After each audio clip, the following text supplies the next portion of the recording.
పచ్చని పొలాల మధ్య కొబ్బరి చెట్లు చప్పుడు వినిపించే ఓ అందమైన గ్రామం. ఆ గ్రామం పేరు రావులపాడు.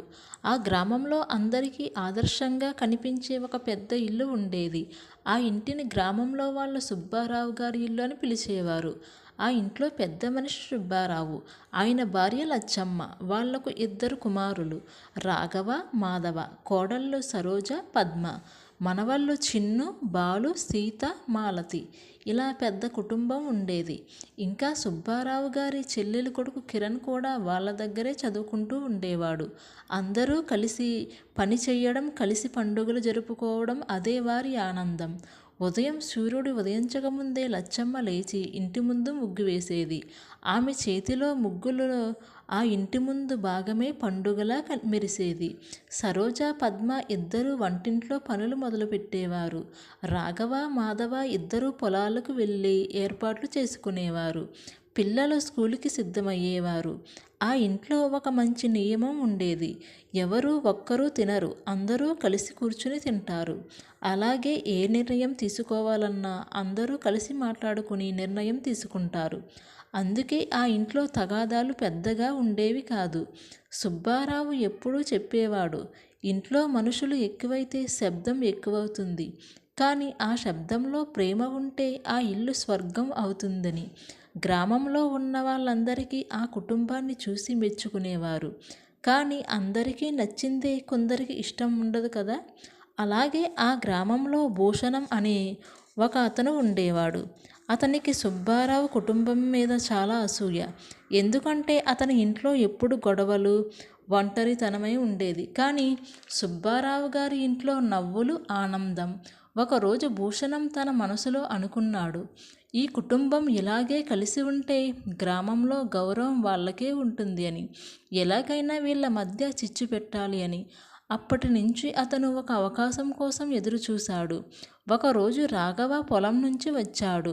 అతని ముఖంలో అలసట. ఆ రోజు పనులు ఎక్కువయ్యాయి.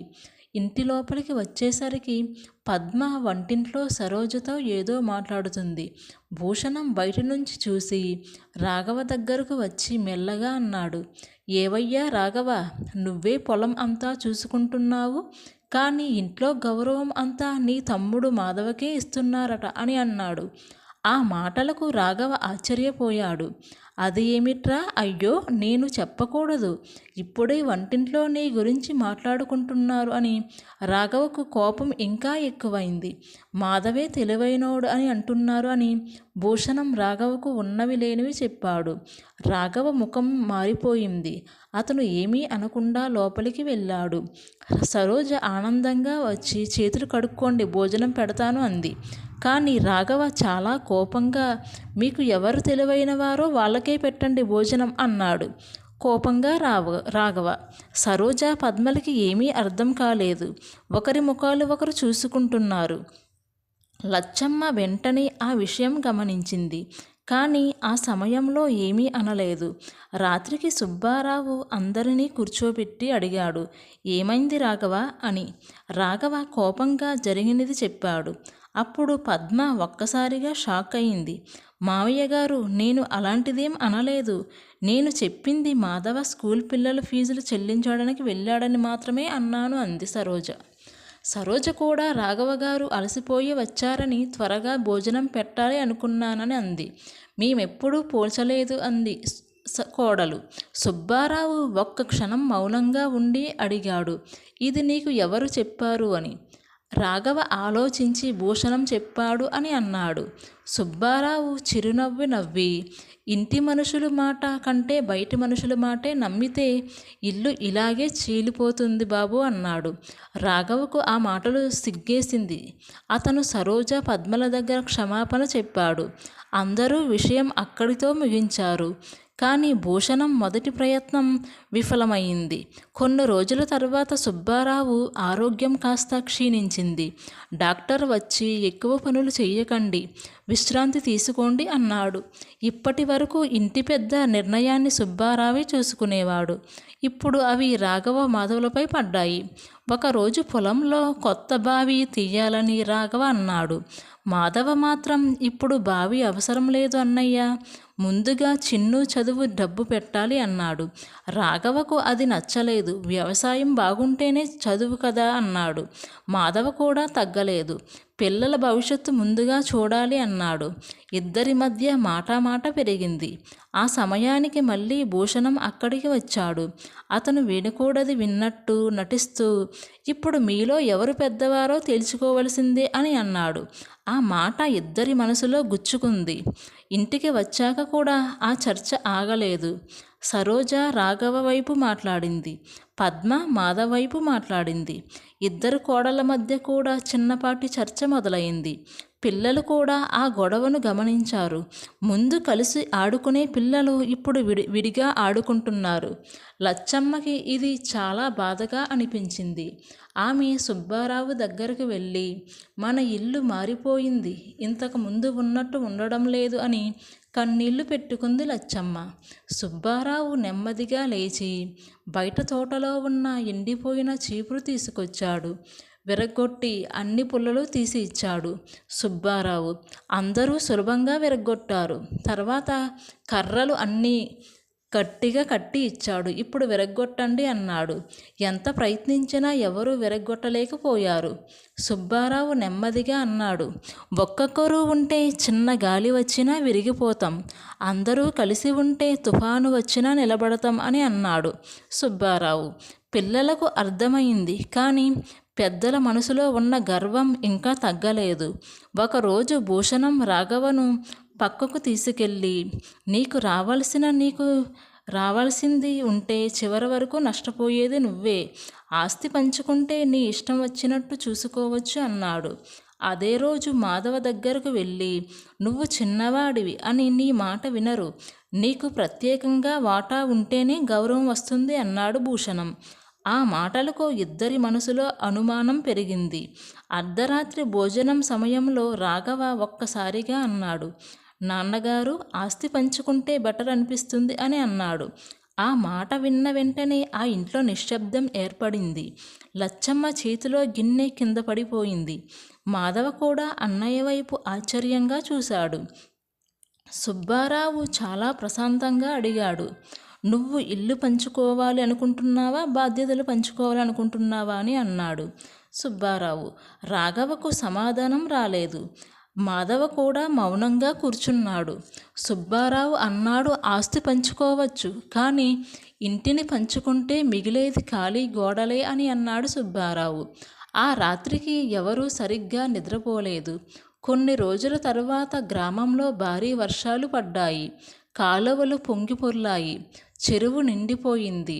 అర్ధరాత్రి సమయంలో బలమైన గాలి వీచింది. అప్పుడే వాళ్ళ ఇంటి పక్కనే రంగారావు మీ పొలం గట్టు తెగిపోయిందని చెప్పాడు. అప్పుడు సుబ్బారావు గట్టిగా, మన పంట మొత్తం నీటిలో కలిసిపోతుంది అన్నాడు. రాఘవ ఒక్కసారిగా బయటకు పరిగెత్తాడు. మాధవ కూడా వెంటనే పరిగెత్తుకుంటూ వెళ్ళాడు. కిరణ్ ఇంకా గ్రామంలో కొంతమంది యువకులు కూడా వెళ్ళారు. వర్షం బీభత్సంగా పడుతుంది. కారు చీకటి, కాళ్లకు బురద మట్టి, నీరు ఉరకలేస్తుంది. రాఘవ ఒక్కడే ఆపడానికి ప్రయత్నించాడు, కానీ సాధ్యపడలేదు. అప్పుడే మాధవ కూడా మట్టి బస్తాలు పెట్టాడు.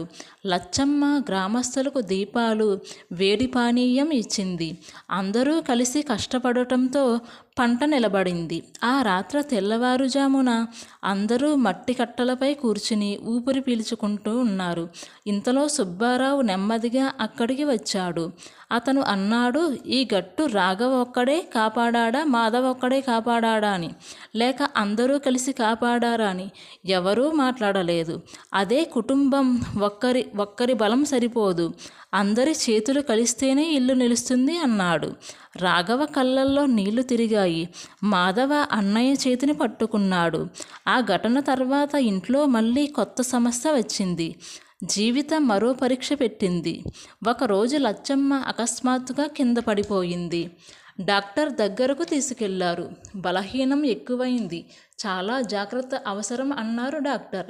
లచ్చమ్మ ఇంతకు ముందులాగా తిరిగేది కాదు, మంచానికి పరిమితమై ఉంది. ఇంట్లో అందరికీ షాక్. ఆమె లేకుంటే ఆ ఇంటి పనులు ఎలా జరుగుతాయో అని అర్థం కాలేదు. అప్పుడు నిజమైన ఉమ్మడి కుటుంబం గొప్పతనం బయటపడింది. సరోజ ఉదయం వంట చూసుకునేది, పద్మ పిల్లల చదువులు చూసుకునేది, రాఘవ మందులు తెచ్చాడు, మాధవ డాక్టర్ దగ్గరకు తీసుకువెళ్ళాడు, పిల్లలు ఇంటిని శుభ్రంగా ఉంచారు, కిరణ్ మార్కెట్ పనులు చేశాడు. ఒకరోజు లచ్చమ్మ కళ్ళల్లో ఆనంద బాష్పాలు. నేను ఒక్కదానినే ఈ ఇంటిని నడిపించాలనుకున్నాను, కానీ నిజానికి ఈ ఇల్లు ప్రేమతో నడుస్తుంది అంది. ఆ మాట అందరి గుండెల్లో హత్తుకుంది. అదే సమయంలో భూషణం ఇంట్లో మాత్రం పరిస్థితి దారుణంగా మారింది. అతని 2 కుమారులు ఆస్తి కోసం గొడవపడి విడిపోయారు. వాళ్ళ తండ్రిని కూడా చూసుకోవడం మానేశారు. ఒక రాత్రి భూషణం అనారోగ్యంతో పడిపోయాడు. చూడటానికి ఎవరూ లేరు. ఆ విషయం తెలిసి కూడా అతని కుమారులు రాలేదు. కానీ సుబ్బారావు గారి కుటుంబం మాత్రం అతన్ని వదల్లేదు. రాఘవ, మాధవ కలిసి అతన్ని హాస్పిటల్కి తీసుకువెళ్లారు. సరోజ, పద్మ ఆహారం పంపారు. లచ్చమ్మ కూడా అతని ఆరోగ్యం గురించి అడిగింది. భూషణం కళ్ళల్లో పశ్చాత్తాపం నిండిపోయింది. నేను మీ కుటుంబాన్ని చెడగొట్టాలనుకున్నాను, మీరు మాత్రం నన్ను కాపాడుతున్నారు అన్నాడు. సుబ్బారావు ఆ మాటలకు నవ్వి, చెడును చెడుతోనే గెలవాలి, మంచితో గెలవాలి అన్నాడు. భూషణం నన్ను క్షమించండి అని ఏడ్చేశాడు. రాఘవ, మాధవ ఇద్దరు పెద్దవాళ్ళు తప్పు చేస్తే చిన్నవాళ్ళు క్షమించాలి, చిన్నవాళ్ళు తప్పు చేస్తే పెద్దవాళ్ళు దిద్దాలి అన్నారు. ఆ రోజు నుంచి భూషణం మారిపోయాడు. కొన్ని నెలల తర్వాత సుబ్బారావు అందరినీ ఒక చోట కూర్చోబెట్టాడు. తన దగ్గర ఒక కవరును తీసి, ఇది నా నిర్ణయం అని అన్నాడు. అందరూ ఆశ్చర్యంగా చూశారు. అది ఒక రాతపత్రం. సుబ్బారావు అన్నాడు, ఆస్తి ఎవరికి ఎంత అన్నది నేను రాశాను, కానీ ఒక షరతు ఉంది. ఈ ఇల్లు ఎప్పటికీ అమ్మకూడదు. ఎవరైనా కష్టంలో ఉన్నప్పుడు ఈ ఇంటిని తలుపు మాత్రం మూసుకోకూడదు. పండుగలు, శుభకార్యాలు, కష్టకాలం ఎప్పుడైనా అందరూ ఇక్కడికి రావాలి. ఈ ఇల్లు మన కుటుంబం అన్నాడు సుబ్బారావు. మాధవ, రాఘవ ఇద్దరూ ఒక్కసారిగా లేచి, నాన్నగారు, మాకు ఆస్తి కంటే మీ ఆశీర్వాదం ముఖ్యం. ఈ ఇల్లు పంచుకోవాలని మేము ఎప్పుడూ అన్నారు. సరోజ, పద్మ కూడా చేతులు జోడించి ఈ ఇంటిని ప్రేమతో కాపాడుకుంటాం అన్నారు. లచ్చమ్మ దేవుడిని చూసి నమస్కరించింది. సంక్రాంతి వచ్చింది. ఇంటి ముందు పెద్ద ముగ్గులు, గాలిపటాలు, అరిసెలు, గారెలు, పాయాసం వాసన. పిల్లలకు అరుపులు అరుస్తూ మాకు కావాలి అని అడిగారు. ఆ మాటలకు పెద్దలు నవ్వుకున్నారు. ఆ రోజు భూషణం తన కుమారులతో వచ్చాడు. వాళ్ళు కూడా క్షమాపణ చెప్పారు. సుబ్బారావు ఇంటి వాతావరణం చూసి మళ్ళీ వాళ్ళు కలిసి ఉండాలని నిర్ణయించుకున్నారు. సాయంత్రం అందరూ ఒకే చోట కూర్చున్నారు. సుబ్బారావు పిల్లలందరినీ చూసి అన్నాడు, పెద్ద ఇల్లు ఉండడం గొప్ప కాదు, పెద్ద మనసు ఉండడం గొప్ప అని అన్నాడు. ధనం ఉంటే జీవితం సాగుతుంది, కానీ మనుషులు ఉంటేనే జీవితం వెలుగుతుంది అన్నాడు సుబ్బారావు. ఆ మాటలు విన్న అందరి కళ్ళల్లో ఆనందం మెరిసింది. ఆ రాత్రి ఆ ఇంటి పైకప్పుపై చంద్రుడు ప్రకాశించాడు. ఆ వెలుతురులో ఆ ఇల్లు నిజంగానే ఒక కుటుంబం కాదు, ఒక ఆలయంలాగా కనిపించింది. ఎందుకంటే అక్కడ గొడవలు లేవు, ప్రేమలు మాత్రమే ఉన్నాయి. క్రమశిక్షణ ఉంది, పరస్పర గౌరవం ఉంది, కలిసి బ్రతకాలని సంకల్పం ఉంది. అందుకే ఆ గ్రామంలో ఎవరైనా గొడవ పడితే పెద్దవాళ్ళు చెప్పే మాట ఒక్కటే, సుబ్బారావు ఇంటిలా ఉండండి, కలిసి ఉంటేనే బలం అని. ఈ కథలో నీతేంటంటే, ఉమ్మడి కుటుంబం అంటే ఒకే ఇంట్లో ఉండడం కాదు, ఒకరి కోసం అందరూ నిలబడడం. అనుమానాలు కుటుంబాన్ని చీల్చుతాయి, ప్రేమ, పరస్పర నమ్మకం కుటుంబాన్ని నిలబెడతాయి. కలిసి ఉంటేనే కష్టాలు తక్కువ, ఆనందాలు ఎక్కువ. స్టోరీ నచ్చితే లైక్ చేయండి. ఇలాంటి కథల కోసం మన ఛానల్ని సబ్స్క్రైబ్ చేసుకోండి.